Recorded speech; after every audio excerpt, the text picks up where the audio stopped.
안녕하십니까. 오늘은 2024년 10월 20일 일요일입니다. 오늘도 난세의 영웅 허경영을 아십니까?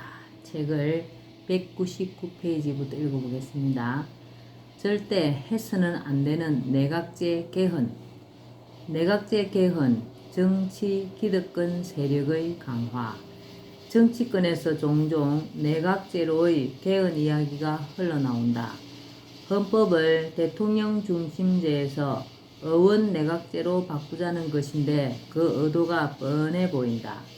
민생고를 걱정하고 해결할 수 있는 법안 마련이나 정책 개발에 총력을 기울여야 할 정치인들 사이에서 아직도 제왕적 대통령 운운하며 권력 분점이니 뭐니 하면서 이러한 말이 흘러나오는 것 자체가 정치인들에게는 오로지 자신들의 기득권을 공고히 하고 나아가 자신들의 권력 확장과 유지에만 관심이 있다는 것을 보여주는 것과 다를 바 없다. 내각제로 개헌해서 입법기관인 국회가 행정권까지 장악하여 나라를 마음대로 하고 오래도록 그 권력을 유지해 보겠다는 속셈이라고 생각하지 않을 수 없다. 내가 보기에 지금도 입법부의 권력이 행정부를 능가한다. 대통령이 장관 한 사람 임명하는데 후보자를 검증한다는 명분으로 국회 청문회를 거치는 과정에서 임명권자의 위신이 말이 아니다. 국회에서 야당이 다수를 차지하면 대통령이 발의한 법안 하나 통과시키기가 하늘의 별 따기이다. 이게 무슨 제왕적 대통령이겠는가? 제왕적 대통령이 아니고 제왕적 국회이다. 맞는 말씀입니다. 그럼에도 불구하고 제왕적 대통령의 독재를 방지한다는 맹분을 내세우며 내각제 개헌을 추진하려고 하는 것은 정치인들의 집단적 권력 욕심을 보여주는 것으로밖에 비치지 않는다. 맞아요. 제왕적 대통령이 아니라 제왕적 국회. 나는 일단 행정부의 수반인 대통령이 총리든 장관이든 자신이 임명하여 쓰고 싶은 사람이 있으면 국회의 청문회 같은 절차 없이 마음대로 쓸 수 있어야 한다고 본다. 대통령 중심제인 나라는 국정에 대해 대통령이 책임을 지고 있기 때문이다. 장관 기용에 대통령이 쓰고 싶은 사람을 제대로 임명도 못하고 국정에 문제가 생기면 대통령이 모든 책임을 져야 한다는 것은 논리상 맞지 않는다. 정부 요직을 맡을 사람을 국회가 검증하는 것은 행정부 견제 차원에서 입법부의 당연한 임무라고 말할지 모르겠으나 그것은 견제 차원을 벗어나는 월권이라고 생각한다. 대통령이 하려는 일에 대한 과도한 간섭으로 보인다.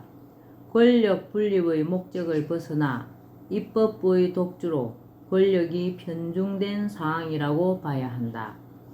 국회가 반대해도 대통령이 쓰면 그만이니 별 문제가 없다고도 할 수 있으나 국회 청문회를 거치는 과정에서 도덕성이 어떠니 하며 심지어 후보부 가족에 대한 것까지 다 들추어 후보자는 물론 그 가족까지 완전히 만신창이로 만들어 놓으니 임명이 되어도 이미지 실추로 임명권자인 대통령의 위신에까지 그 영향이 간다.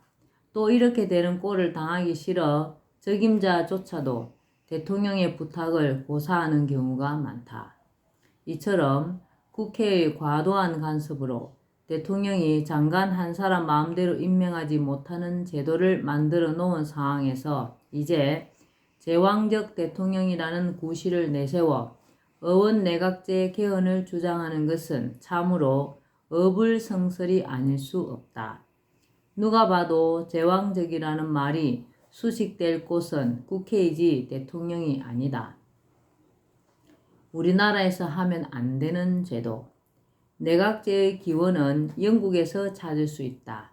영국 스투어트 왕조의 앤 여왕이 후사 없이 죽고 이후 독일에 뿌리를 둔 하노버가의 조지 1세가 왕위에 올랐는데 영어를 할 줄 몰라 내각의 정치를 일임하면서 왕은 군림하나 통치하지 않는다는 원칙이 수립되었다. 이에 따라 내각은 의회를 지배하는 정당과 결합하지 않고는 실제적 정치가 불가능하게 되어 의원내각제라는 것이 생겨났다. 이러한 배경에서 발생한 의원내각제를 엄연히 대통령이 있어 아무런 문제 없이 내각을 구성하고 국가를 이끌어 갈 수 있는 우리나라에 도입해 보겠다고 하는 것은 정치인들의 사사로운 욕심의 발로일 뿐이라고 생각한다. 우리는 이미 의원내각제를 도입하여 시시해 본 적이 있다. 이승만 대통령이 부정선거에 책임을 지고 하야한 당시 오늘날 국회에 해당하는 민의원, 참의원이라는 양원을 두고 민의원, 참의원 합동회의에서 대통령과 국무총리를 선출하여 내각을 구성하는 법을 제정했다. 말하자면 국회가 대통령과 국무총리를 선출하여 내각을 구성하는 의원내각제의 수립이었다. 이때 대통령은 국가의 원수이며 국가를 대표하는 상징적인 존재로 하고 행정권은 민의원에서 선출한 국무총리에게 집중되도록 했다. 그리하여 민의원, 참의원 합동회의에서 대통령의 윤보선, 국무총리의 장면을 선출하여 내각을 구성했던 것이다. 그러나 그 당시 나라가 얼마나 혼란에 빠졌던가는 우리가 익히 잘 아는 사실이다. 우리나라는 분단 국가로서 안보 불안이 상존하고 있다. 우리나라 주변에는 북으로 북한과 러시아가 있고 동서의 미국과 중국이 패권 다툼 중이고 가까운 동쪽의 일본도 위협이 될 수 있다. 그러므로 우리나라에는 강력한 지도력으로 나라를 이끌고 갈 수 있는 체제가 갖추어져야 한다. 내각제는 강력한 구심점이 없으니 강력하고 신속한 지도력이 필요한 시기에 국가적 위기가 초래될 수 있다. 자칫 나라가 적화될 수가 있다. 일본이나 영국처럼 왕이 있는 나라에서는 내각제를 해도 상관없다. 왕이라는 구심점이 있으므로 내각에 문제가 있어도 어떤 결정을 제때 내리지 못하고 우왕좌왕하는 상황이 발생하지 않는다. 그러나 내각제 국가에서 왕이 없으면 비상시국에 다수결로 결정하느라 시간을 끌다가 나라가 큰 위기에 몰릴 수 있다. 대통령제 국가에서도 구심점은 하나여야 한다. 대통령에게 권력이 집중되어야지 총리에게 권한을 상당 부분 이양한다든지 하는 것은 곤란하다. 하나의 구심점을 중심으로 강력한 리더십을 발휘하여 이끌어갈 때 나라가 안정되고 위기 상황에 효과적으로 대처하며 급변하는 국제 정세에도 신속하게 대응할 수 있다. 국가와 국민의 안위는 아랑곳하지 않고 오로지 자신들의 권력과 이익 유지와 확장을 위해 정치 형태를 의원 내각제로 바꾸려는 정치인들은 정신을 차려야 한다. 대통령 중심제든 의원 내각제든 그것에 관심이 있는 국민은 별로 없다. 국민은 민생고를 해결해 주기를 바랄 뿐이다. 국민을 위하고 나라 발전을 위한 정치를 해주길 바랄 뿐이다. 제5장 다른 길은 가능하다. 많은 이들은 점진적 발전이라는 말을 흔히 쓰면서 우리 정치와 사회도 그렇게 되어 간다고 믿고 있다. 그러나 과연 그럴까? 그동안 우리의 정치가 점차 발전해 왔을까? 사회가 점점 나아지고 있을까? 나는 그들에게 묻고 싶다. 과연 작금의 정치 상황에서 국민의 삶이 점차 나아질 가능성이 조금이라도 있는지, 그리고 갈수록 심화되는 빈부격차를 해결하고 공존 공영하는 사회를 이룰 수 있는 점차적 방법이 과연 있는지를 나는 그러한 방법은 없다고 단언코 말할 수 있다. 공존 공영 사회를 목표로 완전히 새 판을 짜는 대핵심적 방법 외에는 길이 없다. 중산주의가 대안이다. 괴물이 된 자본주의. 우리나라의 물질혁명, 한강의 기적은 우리에게 눈부신 경제 발전과 생활의 풍요를 가져다 주었다. 산업화가 더욱 진전되면서 국가 전체의 부의 규모는 더욱 커졌고 사람들의 생활도 몰라보게 달라졌다. 그러나 자본주의는 본질적으로 부익부 빈익빈을 만들게 되어 있는 제도이다. 무한 경쟁의 자유시장 경제 속에서는 돈을 많이 버는 사람과 못 버는 사람이 있게 마련이고, 돈을 많이 번 사람은 그 돈을 투자하여 더 큰 돈을 벌게 되는 것이다. 그리고 이것이 반복되면 그 격차는 엄청나게 커지고 급기야는 부유한 자들이 국가의 부를 대부분 차지하기 쉬운 구조이다. 산업이 한창 발전하는 시기에는 비교적 돈을 벌 수 있는 기회가 많으므로 어느 정도 경제력을 가진 중산층이 형성되지만, 산업이 고도화되면 첨단 기술과 막강한 자본력을 가진 기업가에게로 부가 초집중되는 현상이 나타나 중산층이 약화되고 양극화 현상이 일어난다. 이러한 현상은 우리나라뿐 아니라 세계적인 현상으로 2016년 다보스 포럼의 발표에 따르면 1%의 부유층이 세계 부의 50% 이상을 차지하고 있다. 부의 증가 비율 차이도 이 1% 사람들의 부가 224% 증가할 때 나머지 사람들은 단 5% 증가에 그친 것으로 나타났다.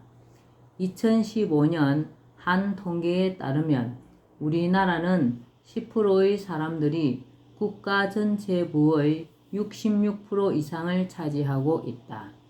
몇 년 전 우리나라에서는 헬조선이라는 말이 유행했다. 헬조선이란 희망이 없는 지옥과 같은 한국이라는 뜻이다. 왜 헬조선이라고 생각하는가에 대한 설문조사에서 대답의 60% 이상이 금수저, 흙수저로 대변되는 빈부격차, 부의 불균형을 그대로 꼽았다. 그러면 헬조선의 상황이 지금은 개선이 되었느냐? 개선되기는커녕 집값 등 부동산값의 폭등으로 젊은 세대들을 포함하여 집 없는 서민들의 절망감이 더 커졌다는 것은 굳이 말하지 않아도 아는 사실이다. 자본주의는 자본이 지배하는 경제체제로 사유재산제로 바탕을 두고 이윤을 획득하기 위해 상품의 생산이 이루어진다. 여기에는 개인주의, 이기주의가 저변에 깔려 있으며 국가의 통제를 받지 않는 자유시장 경제체제가 그 근간이다. 자본주의의 장점은 개인의 자유를 존중하고 사유재산을 인정하여 자유롭게 경제활동을 펼치고 근로의욕을 높여 생산성을 높일 수 있으며 기술 발전에 유리하다는 것이다. 그러나 자본주의는 경기가 침체와 호황을 반복하는 문제 외에 앞서 말한 부익부 빈익빈이라는 심각한 문제가 있다. 우리나라는 IMF 체제 이후 중산층의 몰락으로 부익부 빈익빈이 심화되었다. 앞으로 4차 산업이 가속화되면 빈부격차는 더욱 심해져 지금과는 비교도 할 수 없는 극단적인 부의 양극화 현상을 맞게 될 것이고 이로 인해 심각한 사회 불안이 야기될 수 있다.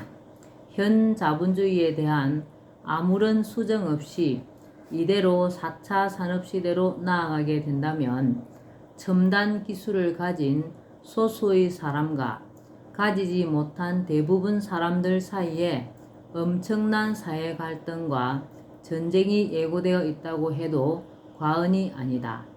우리는 지금 사회를 극심한 혼란에 빠뜨릴 수 있다는 괴물 자본주의를 마주하고 있다고 봐야 한다. 네. 오늘은 난세의 영어 흑인영을 아십니까? 여기까지만 읽겠습니다. 날씨가 갑자기 추워집니다.